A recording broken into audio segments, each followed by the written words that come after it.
Hello everyone, আসসালামু আলাইকুম। Welcome to মা কুকিং হাউস।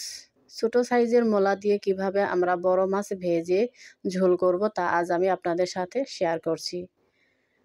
আমি কিছু ছোট সাইজের মোলার উপরের খোসাগুলো ফেলে দিয়ে খুব ভালোভাবে সাইজ করে কেটে নিয়েছি। এবার আমি এগুলো পানি দিয়ে সেদ্ধ করে নেব। আমি মোলাগুলো খুব ভালোভাবে ধুয়ে একটি পাত্রের মধ্যে নিয়ে নিয়েছি। এবার আমি এখানে 1 গ্লাস পরিমাণ পানি দিয়ে কমপক্ষে 5 মিনিট মিডিয়াম টু লো আঁচে সিদ্ধ করে নেব।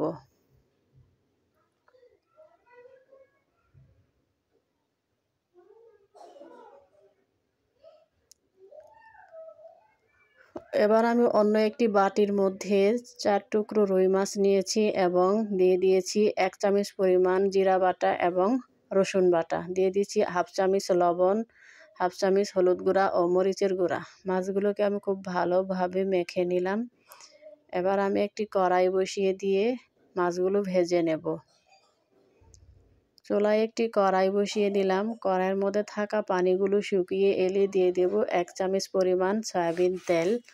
আপনারা রান্নার জন্য যে তেলটা ব্যবহার করেন সেই তেলটাই দেবেন। তেলটা গরম হয়ে গেলে আমি 1 চিমটি লবণ দিয়ে দিচ্ছি যেন মাছটা ভাজার সময় ভেঙে না যায়। লবণ দিলে মাছটা খুব সহজেই ভাজা হয়ে যায়, অর্থাৎ মাছটা তলে লেগে পড়ে না, অর্থাৎ ভেঙে যায় না। মাছগুলোর এক পাশ ভাজা হয়ে গেলে আমি অপর পাশও বা অপর অংশও ভেজে নেব। মাছ ভাজা হয়ে গেলে আমি অন্য একটি পাত্র বা কড়াইয়ের মধ্যে দিয়ে দেব 1 চামচ পরিমাণ সয়াবিন তেল। আপনারা রান্নার জন্য যে তেলটা ব্যবহার করেন সেই তেলটাই দেবেন। আপনারা চাইলে লবণ মরিচটা একটু কমিয়ে বাড়িয়ে নিতে পারেন।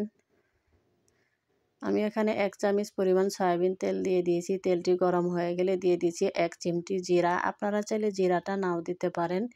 দিয়ে দিচ্ছি মরিচ কুচি কমপক্ষে 10টি এবং 3টি পেঁয়াজ কুচি। 10টি মরিচ কুচি এবং 3টি পেঁয়াজ কুচি এবং দিয়ে দিচ্ছি 1 চিমটি লবণ। এবার আমি একটু নেড়ে চেড়ে নিয়ে কমপক্ষে 1 মিনিট আমি এগুলাকে ভেজে নেব এবং দিয়ে দিচ্ছি 1 চামচ পরিমাণ জিরা বাটা, 1 চামচ পেঁয়াজ বাটা, 1 চামচ রসুন বাটা এবং 1 চামচ লবণ, 1 চামচ পরিমাণ হলুদ এবং যেহেতু আমি এখানে হলুদের গুঁড়া দিয়েছি তাই একটু পানি দিলাম যেন হলুদের গুঁড়াটা পুড়ে না যায় এবং হলুদের গুঁড়াটা যেন খুব ভালোভাবে পেঁয়াজ মরিচের সঙ্গে অ্যাডজাস্ট বা মিক্সড হয়ে যায়, অর্থাৎ মিশে যায়।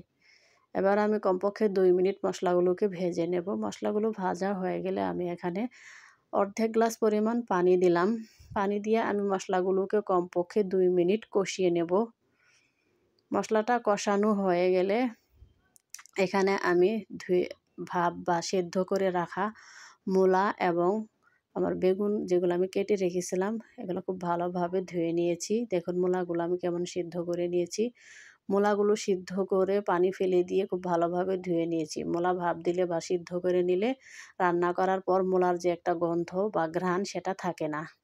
এবং আমি এখানে কিছু লম্বা সাইজের বেগুন কেটে নিয়েছি। আপনারা চাইলে আরও অন্যান্য সবজি অ্যাড করতে পারেন। এবার আমার মশলাগুলো কষানো হয়ে গেছে। দিয়ে দিচ্ছি আমার মূলা এবং বেগুনগুলো। এবার মূলা এবং বেগুনগুলো আমি খুব ভালোভাবে নেড়ে চেড়ে নেব।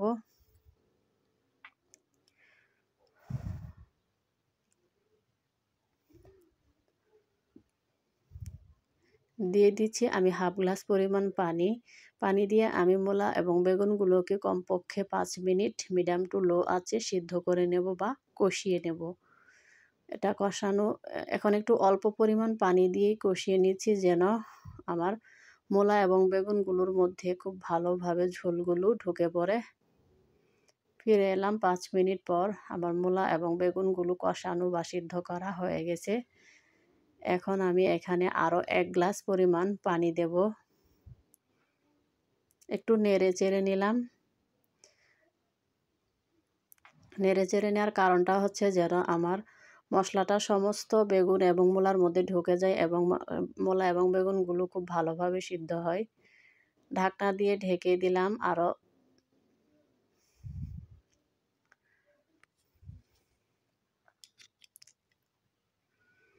একটু নেড়ে চেড়ে নিয়ে আমি ঢাকনা দিয়ে আরও 1 মিনিটের মতো ঢেকে দিয়েছিলাম। এবার আমি দিয়ে দিচ্ছি 1 গ্লাস পরিমাণ পানি।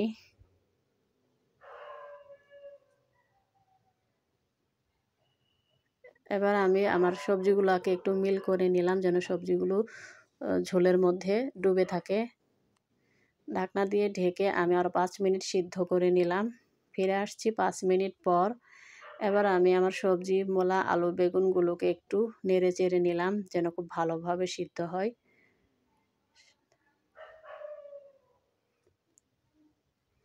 যেহেতু আমার মূলোগুলো এবং বেগুনগুলো খুব ভালোভাবে সিদ্ধ হয়ে গেছে, এ পর্যায়ে আমি ধনিয়া পাতা কুচিগুলো দিয়ে দিচ্ছি। আপনারা চাইলে ধনিয়া পাতা কুচি নাও দিতে পারেন।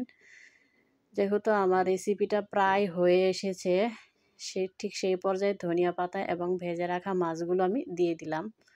মাছগুলো দিয়ে আমি ঝোলের মধ্যে ডুবিয়ে নেব যেন মাছের যে ঘ্রাণ, মাছের যে স্বাদ, এই স্বাদটা যেন আমার পুরা ঝোল এবং মূলা বেগুনে চলে যায়। তাই আমি একটু ঝোলের মধ্যে মাছ ভাজাগুলোকে একটু ডুবিয়ে নিচ্ছি। এবার আমি ঢাকনা দিয়ে ঢেকে কমপক্ষে আরও 3 থেকে 5 মিনিট আমি মিডিয়াম টু লো আঁচে সিদ্ধ করে নেব বা জাল করে নেব। এখন কিন্তু খুব বেশি জাল দেওয়া যাবে না, খুব বেশি জাল করলে মাছগুলো ভেঙে যেতে পারে।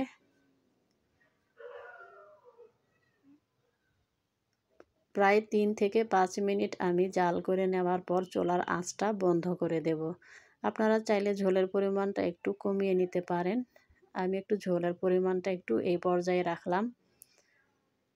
তো ভিউয়ার্স, ভিডিওটি যদি ভালো লাগে অবশ্যই চ্যানেলটি সাবস্ক্রাইব করবেন। যারা অলরেডি সাবস্ক্রাইব করেছেন তাদেরকে অসংখ্য ধন্যবাদ। আবার দেখা হবে নতুন কোনো ভিডিওতে নতুন কোনো রেসিপি নিয়ে। এতক্ষণ সাথে থাকার জন্য ধন্যবাদ।